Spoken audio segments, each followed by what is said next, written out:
Friends, class 5 पाठ का नाम है गांव और शहर। क्या नाम है पाठ का? गांव और शहर। तो अब हम पढ़ते हैं, लेसन पढ़ना स्टार्ट करते हैं। नारायणपुर गांव में गांव की चौपाल पर बैठे लोग। कौन सा गांव? नारायणपुर। तो नारायणपुर गांव की चौपाल पर बैठे लोग आपस में बातचीत करते हैं। गांव में अक्सर देखा जाता है कि गांव के में कोई चौपाल बनी रहती है पेड़ के नीचे, तो वहां पर लोग बैठते हैं, आपस में बातचीत करते हैं, चर्चा करते हैं। तो वे आपस में बातचीत कर रहे थे। राजधर मुखिया बता रहे हैं कि गांव में पक्की सड़कें बनने वाली हैं। कौन बताते हैं यह बात? राजधर मुखिया। तो जो गांव के मुखिया होते हैं वे जब आपस में सब वहाँ पे जो लोग बैठे रहते हैं चौपाल पर, तो आपस में बातचीत करते हैं, तो वे कहते हैं कि गांव में अब बहुत जल्द ही पक्की सड़क बनने वाली है। इतने में कोट पैंट चश्मा पहने एक शहरी बाबू ने मुखिया जी से कहा। गांव में एक शहरी व्यक्ति आता है जो कोट पैंट और चश्मा पहने हुए हैं, तो वह गांव के मुखिया जी से मिलता है और कहता, मतलब मिलकर कहता है कि अपने मित्र के बारे में पूछा कि विश्वेश्वर दयाल जी कहाँ रहते हैं। मतलब कि एक शहरी व्यक्ति आता है, गांव के मुखिया जी से कहता है कि मुखिया जी विश्वेश्वर दयाल जी कहाँ रहते हैं। तो मुखिया जी ने पहले तो उनसे नमस्कार किया। क्या किया? नमस्कार किया। और बाद में उनकी उस बात का उत्तर दिया। जब कोई भी व्यक्ति हमसे मिलता है तो हम उसे नमस्कार कहकर उसे सम्मान देते हैं। तो नमस्कार करते हुए फिर वो आगे की बातचीत करते हैं। तो उन्होंने उत्तर दिया कि शहरी बाबू पहली बार गांव आए हो। क्या कहते हैं कि शहरी बाबू आज आप, ऐसा लगता है कि पहली बार गांव आए हैं। उन्हें गांव का रहन सहन वातावरण कुछ अजीब सा लगा। जो मतलब शहर से जो शहरी बाबू आए थे गांव में, तो उन्हें वहाँ का वातावरण थोड़ा अजीब सा लगा। तो ये पॉसिबल है कि जो व्यक्ति शहर में रहता है, अगर वो कई समय बाद अगर गांव आता है तो थोड़ा सा उन्हें कुछ वहाँ के वातावरण में और यहाँ के जो रहन सहन वातावरण है उसमें कुछ चेंज मिलता है।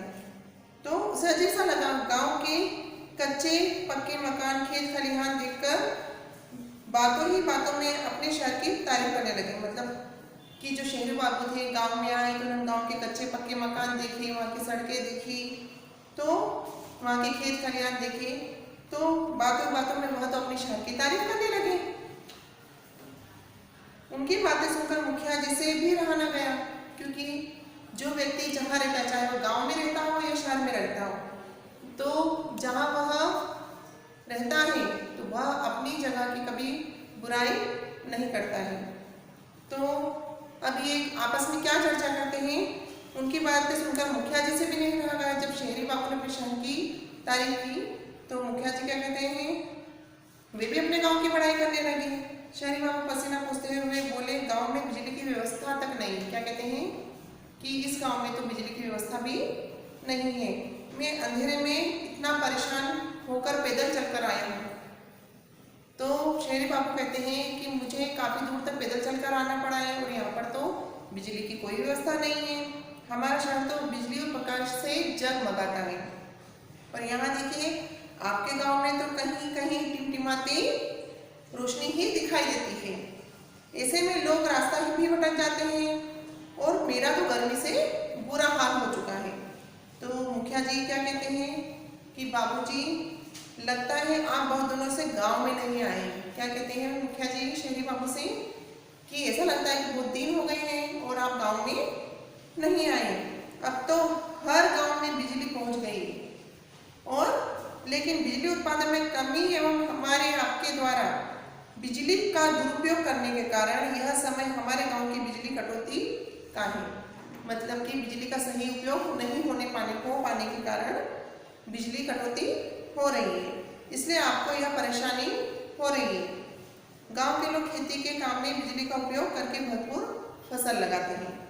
मतलब कि वे गांव के जो लोग हैं बिजली का गलत उपयोग नहीं करते हैं, मतलब कि फालतू में बिजली नहीं चलाते हैं। जहाँ बिजली का उपयोग हो, जहाँ जरूरत है कि हाँ हमें बिजली की आवश्यकता, वहीं पर उसका उपयोग करते हैं, बाकी उसे खेती के कामकाज में उपयोग करते हैं। शहरी बाबू यह तो ठीक है मुखिया जी, पर आवागमन के साधन भी तो हमारे शहर जैसे ही है। मतलब कि शहरी बाबू कहते हैं मुखिया जी से कि यहाँ पर जो आवागमन के साधन है वह हमारे शहर जैसे बिल्कुल नहीं है, क्योंकि मुझे इतनी दूर चलकर आना पड़ा, इतने किलोमीटर पैदल चलकर आना पड़ा, जिससे मैं बहुत परेशान हो चुका हूँ। गांव में पीने का पानी उपलब्ध कराने के लिए टंकी का निर्माण और गांव को स्वच्छ रखने के लिए नालियाँ बनाई जा रही है।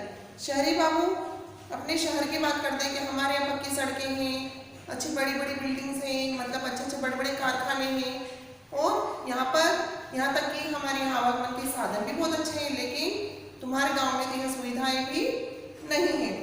तो मुखिया जी कहते हैं हाँ बाबू जी, आपकी बात मैं जरूर मानता हूँ, पर अब प्रत्येक गाँव की पक्की सड़कें जोड़ने का काम बड़ी तेजी से हो रहा है। गाँव में पीने का पानी उपलब्ध कराने के लिए टंकी का निर्माण और गाँव को स्वच्छ बनाने के लिए नालियाँ बनाई जा रही है। तो आज का हमारा इस लेसन का पार्ट 1 यही कंप्लीट होता है। इसके बाद हम नेक्स्ट वीडियो में पार्ट 2 बताएंगे। Thank you.